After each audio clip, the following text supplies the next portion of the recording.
Allez, ça fera des vidéos assez longues, assez complètes. Et comme je dis, maintenant il y a le chapitrage sur, il y a le chapitrage sur YouTube. Donc, dans la même présentation, donc le deck Crocodile, pareil, hein, ça ne sera pas présenté comme ça parce que là j'ai joué comme tout à l'heure.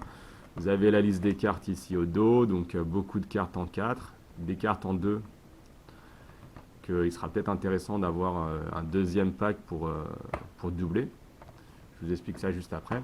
Et ce que je ne vous ai pas présenté dans le deck Luffy, ce papier que vous avez dedans. Donc d'un côté, vous avez les règles du jeu en anglais. Et de l'autre côté, vous avez un terrain pour jouer. Alors, honnêtement, c'est moche. J'ai joué, j'ai beaucoup joué à la version simulateur qui existe, qui permet vraiment de se faire la main assez facilement.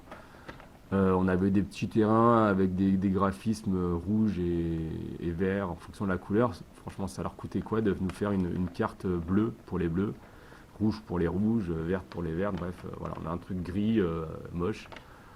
Je sais pas trop ce qu'il y a dans la version japonaise, mais honnêtement, là, le gros défaut pour moi, c'est ça.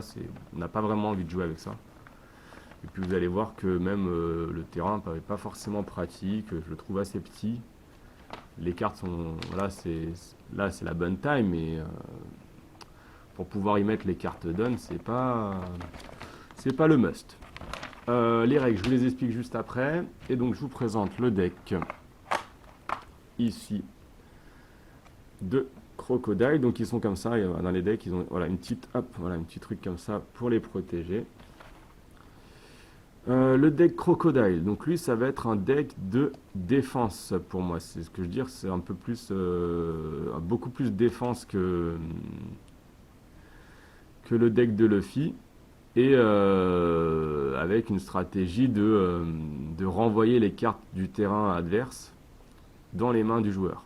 Alors, et ça c'est, quand c'est bien joué, quand on a des belles mains, qu'est-ce que c'est embêtant pour le joueur adverse. Alors après, il y a pas mal de cartes qui ont été mises aussi en jeu dans la booster box et qui vont nous contrer ça. Mais alors, par exemple, celle-là, la Doflamingo, on l'a présentée en première, donc c'est encore voilà, c'est une brillante comme vous voyez.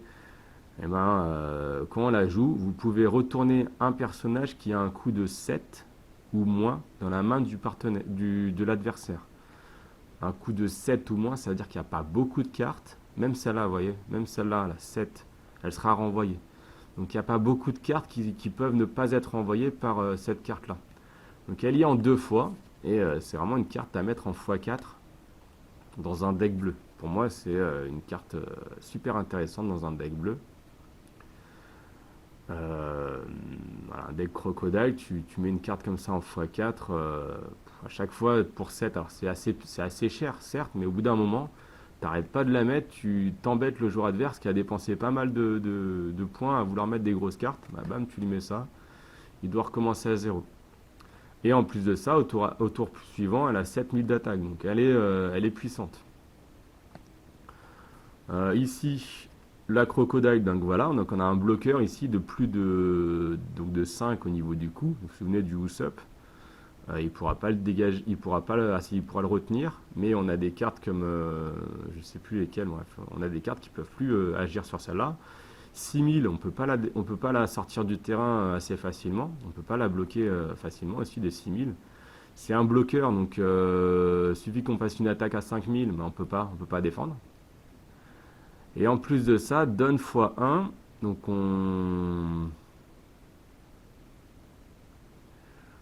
si on lui ajoute un donne x1 pendant le bloc, alors il a déjà un donne x1 il me semble, je pense pas qu'on puisse l'ajouter pendant le bloc, on a déjà fait au tour d'avant, il a mis un donne x1 pour se protéger, et ben pendant le bloc, il va bloquer, tac, et en plus, il va mettre un personnage en face d'un coup de 2 ou moins, sur le dessus bottom, non, sur le dessous du deck. Bottom, c'est en dessous. Donc on va prendre en face un personnage de 2 ou moins, comme la Nami qu'on avait tout à l'heure, le Tony Chopper qui était un bloqueur de 1 aussi, ben hop, on va le dégager, puis en plus on va le mettre en dessous du deck, donc il ne pourra pas le réutiliser avant très longtemps. Donc celle-là, elle est très intéressante aussi, et en plus c'est un bloqueur, comme je vous disais, c'est une stratégie de blocage, les bleus. Donc elle peut être aussi intéressante à mettre en x4, sachant que par contre, ben, 5 hein, quand même, un coup de 5 pour un bloqueur qui sert que à bloquer, non, hein, bon, après on a 6000 en attaque, donc ça sert pas que à bloquer. Le leader, ici le leader donc, donne -4, donc ça veut dire qu'il va falloir enlever 4 donnes de sa pile et retirer après. Donc en gros, quand vous comprendrez la carte, ça vous fait perdre 2 tours, presque, enfin les perdre, ça vous fait perdre des cartes pendant 2 tours, des cartes donnes. Mais vous pouvez retourner un personnage adverse de 5, un coup de 5 ou moins, dans la main de l'adversaire. Alors là, pour faire un petit spoil rapide, vous fermez vos oreilles si vous voulez pas, sur le deck, sur les decks noirs qui vont sortir avec l'OP02, donc en mars pour nous en anglais. Je me demande pourquoi il n'y a pas une carte bleu et noir, un leader bleu et noir. On fait des combos de... Enfin, je me dis, il doit y avoir des combos assez intéressants à mettre en place. Et je crois que dans l'OP02, il n'y a pas de leader bleu ou noir. Ça sera à vérifier plus tard, mais je me dis, mais il y a des combos à faire parce que les noirs, il y a aussi une technique que j'adore. C'est beaucoup moins intact, mais au niveau de la stratégie, c'est super intéressant à mettre en place. Donc là, bah, pareil, Teach, pareil, il va avoir quand on va jouer, on va permettre de renvoyer un personnage de 3 ou moins dans la main de l'adversaire. Donc virer un bloqueur du terrain, virer une carte qui nous embête. On a des events pareil qui renvoient là, pour 4, on renvoie un personnage de 7, un coup de 7 dans la main de l'adversaire. C'est là où je dis un combo bleu-noir, ça peut être magnifique parce qu'en fait on a des cartes dans la booster box qui va 10, qui donc du coup sont pas renvoyables par ça, et c'est ça la bête noire de ce jeu là, c'est que les cartes de 10, de 9, qui sont les cartes des secrètes rares et compagnie, bah là on peut pas les renvoyer parce que ça vaut 7, mais avec le noir, il y a des techniques pour les renvoyer. Bref, on va arrêter de spoiler. Là, look, les 3 cartes du deck, et donc là on va regarder quand on va jouer, donc pour 2, on va regarder les 3 premières cartes du deck, et on va décider de les mettre soit au-dessus du deck, soit en dessous du deck, dans l'ordre qu'on veut.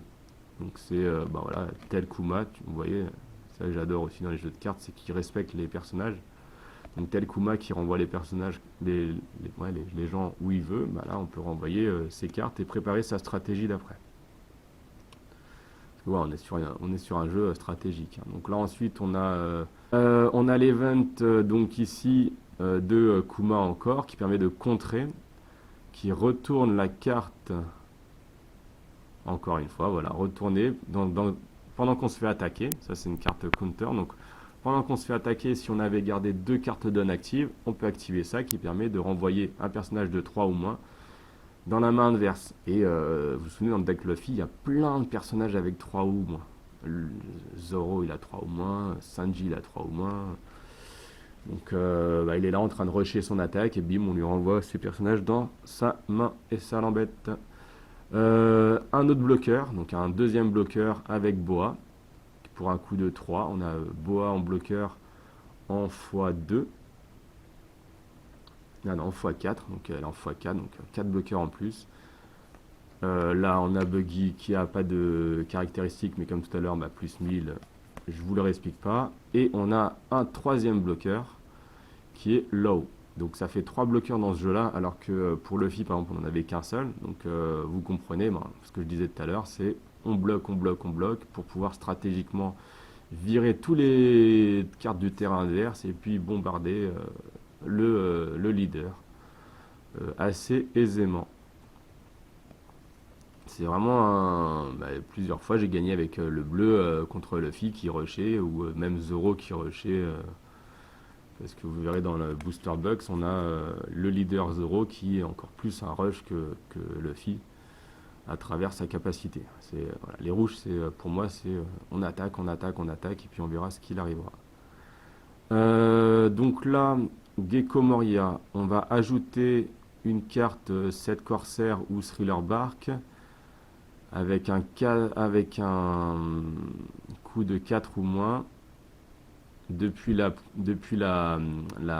défausse à la main, de trash de la défausse. Donc ça c'est super intéressant aussi au niveau stratégique pour se remettre des cartes dans la main, des bonnes cartes dans la main. Et en plus de ça, ça respecte Moria qui va réveiller les morts pour les faire revivre. Des cartes contre, donc qui permettent de protéger le leader et les personnages. Donc là 4000. Pour 2, on protège de 4000. Et en plus, on peut piocher des cartes. Donc celle-là, elle est pas mal aussi. J'aime bien la mettre dans le bleu. Je la mets des fois même en x4 parce que 4000 de défense, c'est vraiment super intéressant. Et qu'en plus, souvent, on se retrouve sans cartes. Et là, hop, on peut repiocher 3 cartes.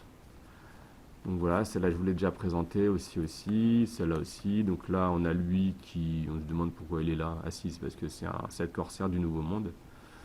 Voilà, plus 1000. Bon, franchement, celle-là, cette carte, on peut l'acheter. Hein. Pour moi, elle ne sert pas à grand-chose.